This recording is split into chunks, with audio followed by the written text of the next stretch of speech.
Well guys, as you know, the face nappy rules are back for those who actually listen and are being ignored by many as I thought they would. Well, in London they are anyway. Now these have come in for what the government claims is going to be 3 weeks, but I'm sure we've all heard it's just going to be 3 weeks before, have we not? Of course, Boris is doing this despite constant reports that he's overreacting, with even South African doctors dealing with it stating as much multiple times. In fact, mild cases was literally the quote multiple times, even on the BBC, as you know.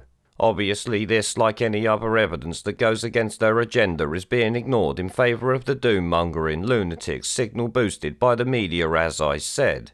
Naturally, Labour have come out demanding more restrictions and lockdowns because turning the public against them even more seems to be their aim. It's actually madness, but once again comes back to the Tories and Labour literally being two cheeks of the same arsehole.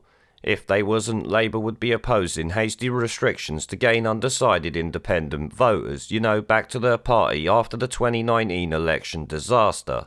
Instead, they will actually provide confidence and supply to Boris Johnson's government, as there could be a sizable rebellion against these new mask and travel rules when MPs are supposed to vote on it today.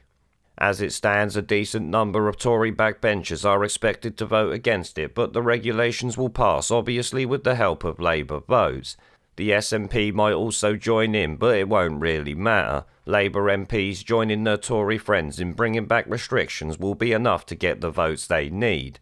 And of course, more and more will follow this, and it won't end in 3 weeks, as you know, short of course the media actually doing their job, which we know they bloody won't do. They are paid for puppets like Boris Johnson with an agenda to push at the end of the day.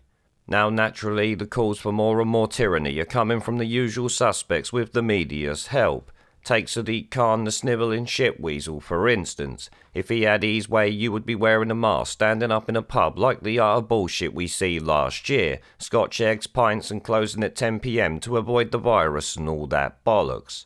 How these idiots don't see the stupidity in what they are saying and how it makes them look is really beyond me at this point. It does show the desperation on their part, though, it has to be said.